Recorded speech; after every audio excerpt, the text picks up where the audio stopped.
Hello, my namaste to all of you. I hope आप सभी स्वस्थ और खुश होंगे। किसी के साथ खाना खाना, अपना खाना शेयर करना, किसी का झूठा खाना या फिर किसी को झूठा खिलाना कितना हानिकारक हो सकता है, कितने दुष्परिणाम दे सकता है, क्या आप सभी जानते हैं? तो आज हम इस वीडियो में उसी पर डिस्कस करेंगे।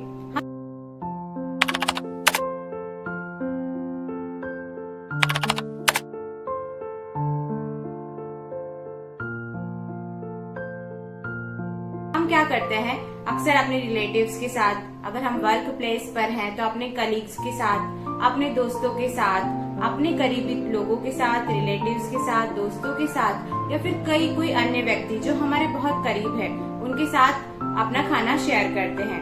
मतलब एक ही थाली में खाना खाने लगते हैं, लेकिन बिना सोचे समझे कि इसके कितने हानिकारक दुष्परिणाम हो सकते हैं। जब हमें हमारे बड़े, हमारे एल्डर्स बताते हैं कि हमें झूठा नहीं खाना चाहिए और ना ही किसी को अपना झूठा खिलाना चाहिए, तो हम अक्सर उन्हें गुस्सा करने लगते हैं उन पर और क्या करते हैं कि कहते हैं कि आजकल तो सब चलता है, आजकल हम मॉडर्न होते जा रहे हैं। लेकिन हम इसके दुष्परिणाम के बारे में नहीं जानते। हम खा तो लेते हैं लेकिन उसका भुगतान सिर्फ हमें ही करना पड़ता है। आइए जानते हैं कि जब हम किसी का झूठा खाते हैं तो इससे हमें क्या क्या परेशानियां हो सकती हैं, क्या क्या हानिकारक प्रभाव हम पर पड़ते हैं और क्या क्या नुकसानों को हमें झेलना पड़ता है, हम किस परिस्थिति में गुजरते हैं। आइए इस पर डिस्कस करते हैं। क्या आपको वो इंसिडेंट याद है जब हम छोटे बच्चे होते थे, हमारा टिफिन लेकर जाते थे तो हमारे पेरेंट्स कहते हैं कि आप खाओ लेकिन किसी का झूठा टिफिन शेयर नहीं करना है। और जब हम उनसे पूछते थे कि मम्मा ऐसा क्यों है, हमें क्यों दूसरों का झूठा नहीं खाना चाहिए, हमें क्यों दूसरों के टिफिन में से नहीं खाना है, तो वो हमें गुस्सा कर देते थे और कहते थे चुपचाप जितना कहा जाए सिर्फ उतना ही करो। जानने की इच्छा को प्रश्न चिन्ह लगा देते थे। आज भी कई लोग इससे अपरिचित, अनजान हैं कि हमें दूसरों का झूठा क्यों नहीं खाना चाहिए, उससे क्या हो जाएगा। कई लोग उससे अपरिचित हैं और अनजान हैं। इसके पीछे कई वैज्ञानिक और ज्योतिषीय कारण भी हैं। आइए हम चर्चा करते हैं इसके ज्योतिषीय कारणों के विषय में कि जब हम किसी का झूठन खाते हैं, किसी का दिया हुआ खाते हैं, किसी का छोड़ा हुआ खाते हैं, तो इसके क्या दुष्परिणाम और किन चीजों से हमें गुजरना पड़ता है। तो आइए जानते हैं इसके ज्योतिषीय कारण। तो सबसे पहला, जब हम किसी की झूठन खाते हैं, किसी का छोड़ा हुआ खाना खाते हैं, तो हमें दुर्भाग्य का सामना करना पड़ता है। हमारे जीवन में धीरे धीरे दुर्भाग्य आने लगता है। मतलब हम जिस व्यक्ति का झूठा खाते हैं तो क्या होता है कि वो व्यक्ति जिस परिस्थिति से गुजर रहा है, हो सकता है वो नकारात्मक चीजों से गुजर रहा है, अपनी लाइफ में परेशानियों का सामना करना पड़ रहा है। यदि ऐसा है तो वो दुर्भाग्य जो उस व्यक्ति के हैं वो हमारी लाइफ में भी आने लगते हैं। तो हमें सतर्क हो जाना चाहिए कि जब हम किसी का झूठा खाते हैं तो हमें उसका दुर्भाग्य लेने के लिए भी तैयार रहना होगा। दूसरा है, हमारी वाणी पर, हमारे बोलने पर नकारात्मक प्रभाव पड़ता है। कहा जाता है जैसा खाया अन्न वैसा हो गया मन, जैसा पिया पानी वैसी हो गई वाणी। मतलब हम जैसा खाना खाते हैं, जिसके साथ में खाते हैं, उस व्यक्ति की जो के साथ में जब हम खाते हैं, उसका झूठा खाते हैं, तो क्या होता है उसका प्रभाव हमारी वाणी पर भी पड़ता है। मतलब हमारे बोलने का तरीका भी वैसा होने लगता है। हो सकता है वो व्यक्ति नकारात्मक विचारों वाला हो, गुस्सैल किस्म का हो, तो धीरे धीरे उसका गुस्सा भी हमारे अंदर आने लगता है। इसलिए गलती से भी हमें किसी का झूठा नहीं खाना चाहिए। देखते हैं कि सब कुछ सही चल रहा होता है और हमारे घर में अचानक कलह बढ़ने लगती है, तो ये किस कारण से होता है?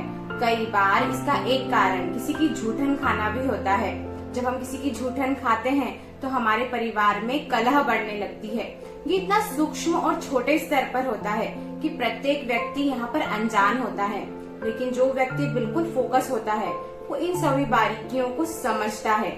इसलिए क्या करना चाहिए कि हमें किसी का झूठन नहीं खाना चाहिए, किसी का शेयरिंग किया हुआ खाना नहीं खाना चाहिए। इससे हमारा तेज और ओज भी नष्ट होता है और हमारे जीवन में कलह बढ़ने के चांसेस ज्यादा हो जाते हैं।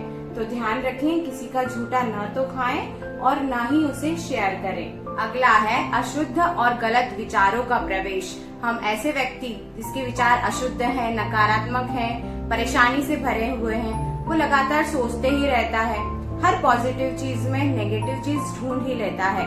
तो हम जब ऐसे व्यक्ति के साथ भोजन करते हैं, एक ही थाली में खाना खाते हैं, तो क्या होता है, उसके जो विचार हैं वो धीरे धीरे धीरे हमारे अंदर भी आने लगते हैं। तो क्या करें, ऐसे व्यक्ति के साथ में खाना खाना इग्नोर करें और अवॉइड करें। सिर्फ इतना ही नहीं, जिस व्यक्ति के साथ हम खाते हैं हो सकता है वो किसी बीमारी से ग्रसित हो, उसकी कई सारी व्याधियां हो, उसके शरीर में कई सारी तरीके की प्रॉब्लम्स हो। जब उसके साथ में हम खाना खाते हैं तो वो बैक्टीरिया उस खाने के थ्रू हमारी बॉडी में जाते हैं और हो सकता है जो वो बीमारी उस व्यक्ति को है वो हमें लग सकती है, वो इंक्रीज हो सकती है। इसलिए हमें ध्यान रखना चाहिए किसी की व्यक्ति के साथ में झूठा नहीं खाना चाहिए। ये सिर्फ कहने की बात नहीं है, ये सारी चीजें हमारे शास्त्रों, हमारे धर्म ग्रंथों और श्रीमद् भागवत गीता में साफ साफ लिखी है कि हमें इन 4 तरीके का खाना नहीं खाना चाहिए। इन 4 तरीके के फूड को हमें अवॉइड करना चाहिए।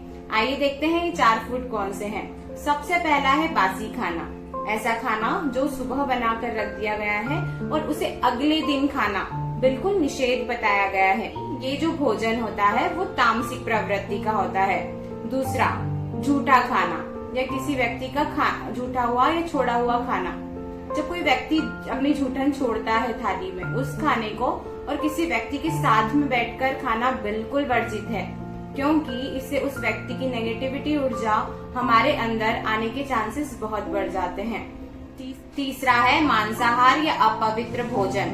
मांसाहार को निषेध बताया गया है, क्योंकि जब जीव हत्या होती है, जब हम किसी मृत व्यक्ति का शरीर खाते हैं, तो क्या होता है, हमारे जो प्रवृत्ति होती है, हमारे जो क्रियाकलाप होते हैं, उसी से उत्पन्न होते हैं।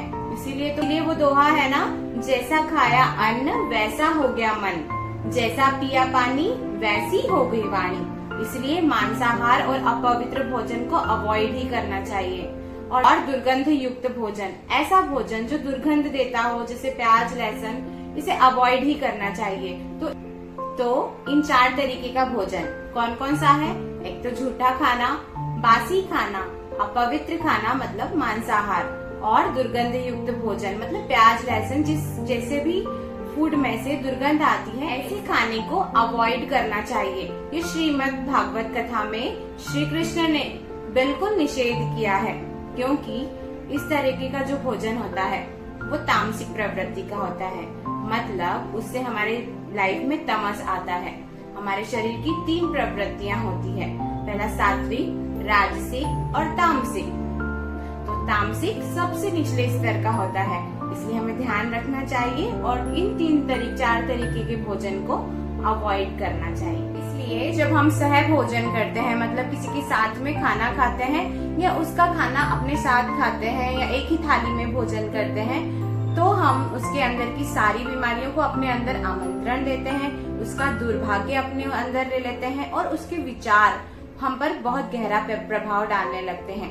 क्योंकि हमें नहीं पता जिस व्यक्ति के साथ हम खाना खा रहे हैं उसके संस्कार कैसे हैं, उसके आचार विचार कैसे हैं, उसका खान पान कैसा है, उसका रहन सहन कैसा है, वो जिस योनि से आया है, मतलब पूर्व जन्म में उसके कौन से कर्मास थे, क्योंकि हो सकता है उसके कर्मास हम पर आ जाए। इसलिए हमें ऐसे खाने से सतर्क रहना चाहिए। आपको समझ आ गया होगा कि हमें किसी का झूठा भोजन या सह भोजन क्यों नहीं करना चाहिए, और आप इसे बिल्कुल भी नहीं करेंगे। हम मिलेंगे अगले वीडियो में कुछ ऐसे ही इंटरेस्टिंग टॉपिक पर बात करने के लिए।